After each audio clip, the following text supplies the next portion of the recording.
foxtrot. 36 in 1 over. My goodness gracious, what an over.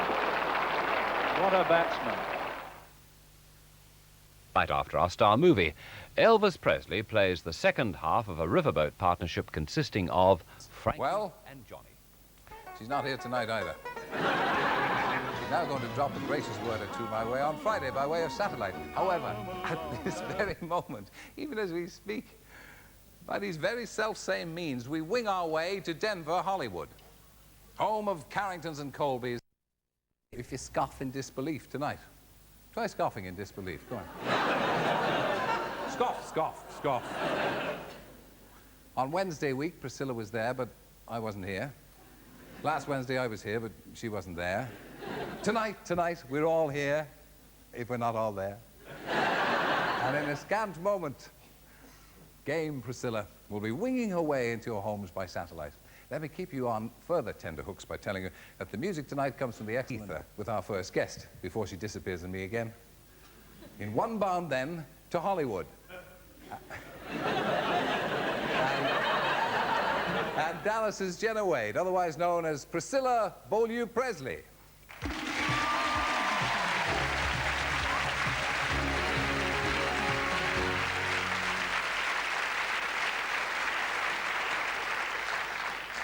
By the miracle of television, there you sit, looking like a Hollywood goddess. Thank you. Yeah. It's 8 years now, Priscilla, since Elvis died, as you know, and you've carved out a successful career for yourself as an actress, particularly on Dallas. So why did you think it worthwhile to regurgitate the whole Elvis thing in a book? Actually, Terry, it's not something that I wanted to do. It's only because his past kept coming up, and there's been a lot of questions about him as a person. There's been a lot of other books that were written. A lot of them did not do him justice in any way. And I felt that it was my duty to take responsibility to hopefully put everything back into perspective. It's just something that I felt I had to do. I didn't want what was written already to go down as history. But do you think it helped the perspective to reveal so many intimate details of your life together? Oh, I don't think I revealed any intimate details as much as what I was doing is putting it back into perspective. I keep going back to that because obviously all the other stories that have been going around, the rumors for all these years, the books for all these years, for the past 8 years, in fact, have blown everything out of perspective. And in my book, if you read it in its fullest, it speaks for itself. There is nothing in there that I feel, whoops, I think this is coming out, that I feel is very, it's just putting it back into perspective and making him a very normal person. But he doesn't come through as a normal person in the book. He comes doesn't? Through, well, no, well, normal, because just 1 second. For instance... I got it, okay. Good girl. For instance, I mean, you didn't have, you slept together but didn't have any sex together for something like 6 years. Well, what's normal? What's normal? I mean, that was years ago. That was tradition, wasn't it? I mean... But then in the book... I think today what's happening is more abnormal than that. Yes, but in the book you've also said that, for instance, after you had your first child, he wouldn't have sex with you because you were a mother. Well, I think I explained that in the book. That's not normal, is it? Yeah. No, but I think I explained that. I don't think he should be condemned. Sorry, this thing... Okay, can you hear me? Yes, you're coming through loud and clear. Okay, I don't think he should be condemned for something like that. I mean, we all have problems. We have personal problems that, thank God we're in the 80s today and we can discuss them and talk about them. You have to remember we're dealing with the 60s. It was very difficult to communicate certain, let's say, insecurities or problems that we've lived with for many years. This is the 80s. And we're fortunate to have it, and I think we're much more communicative than we were back in those days. Elvis fans, though, do feel and have expressed the feeling that you've been very disloyal in the book.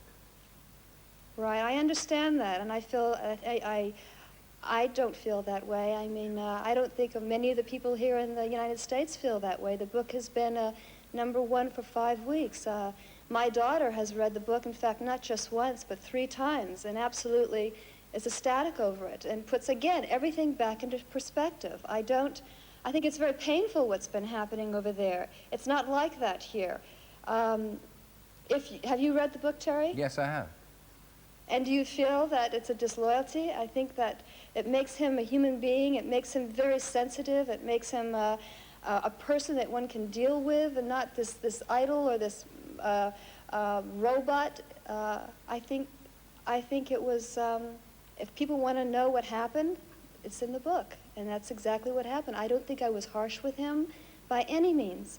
I dealt with it very sensitively. It's 4 years that it took for me to write this book, and I'm proud of it. And many people who knew him, the family and the men who lived with us at that time I've had nothing but great validations for it.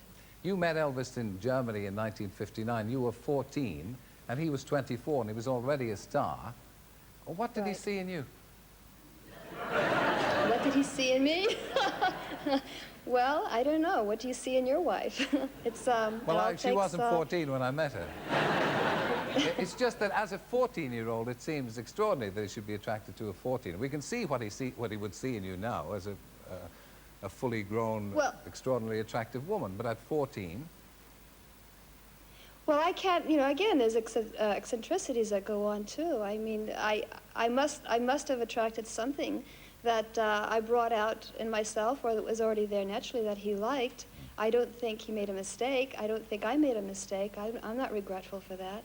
I don't think it made me a bad person or him a bad person. We're all very normal and very healthy and well, and I don't think anyone should be condemned for that. When you were 15, your parents allowed you to go and live with him in Graceland. If you read the... I did read the book, yeah. I'm sorry, go ahead. Yeah. I'm sorry. You have a 17-year-old daughter yourself now. Would you let her do that kind of thing, even in these free-living 80s, as you say? Well, I think we have to... I can't, in general, say no, absolutely not. I think you'd have to take each situation individually. It's not something I would like. No, I wouldn't allow her to all of a sudden go off with someone that I didn't know. But again, this was very difficult for my parents. This was not an easy thing for them. They went through an awful lot, and I put them through an awful lot. I was in love, and there was a lot of calls between the two of us. I faced them and confronted them and said, listen, I'm in love with this man. I already knew what I wanted then, and I wanted to be with him. Now, when you can't, it's difficult to deal with someone who's in love, because that's exactly what they were doing, and they did not want to hurt me in any way. In fact, my parents and I are very close today, and I'm sorry that I put them through so much, because they're wonderful people. So you don't regret it? Oh, absolutely not. There's stories in the book about Elvis's temper, but how he would overreact, perhaps, to television shows he didn't like. Right. Well, we all have tempers, don't we? I mean, he was able to afford his temper, let's put it that way. I mean, if he were to get upset, I mean, haven't we all felt like that? If we saw something we didn't want, I mean, if we could just take a gun or just kick it and get it out of the way, we would probably all do it, and he would replace it in a second, so... He used to shoot the television set. Pardon me? He shot the television set. Yes, he did. He did. He shot quite a few television sets. How did you find over the years that his millions of female fans would react to you? Did you find them antipathetic to you? You mean the years that I was married? Yes. Again, I can't. In general, most of them were very, very good. And then again, you had the select few who were wish they had been in my place and would have done anything to have been in my place. It's a normal event that I guess happens. Mm. Well, they would have given everything to be in your place, and they obviously didn't understand when you walked out on him in the end.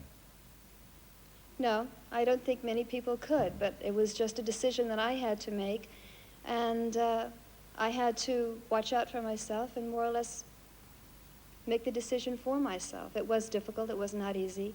Elvis and I remained good friends even after the divorce. In fact, probably more so than when we were married. We were able to come to each other under different terms and really talk, and that was quite nice. And what about Dallas? You're happy as in the part of Jenna Wade, are you? Yes, I am. Jenna is doing well, and I'm very happy. It's been tremendous for me. Well, I now- just, Doesn't it get Can you hear quiet me? here? That's the transatlantic it's awfully link. quiet here, too. Yeah, it's the transatlantic link. We have a gap of a second or two between the time I talk, and so if I interrupt it, of course, Priscilla stops, so it's all my fault. I was going to ask you, All right. since we do have Patrick Duffy coming in next week on the show, whether you miss old Bobby at all, do you? I'll have to admit, I do. Patrick is a very special person. Was wonderful to work with, and I'm thankful that I had him for my first co-star, because he was very understanding that it was my major first role, and very helpful to me. It's been a pleasure to talk to you. Thank you for talking so frankly to us, and you look absolutely wonderful over all those Thank you, Jim. thousands of miles on the west coast of the States. Thank you, Priscilla Presley. Thank you.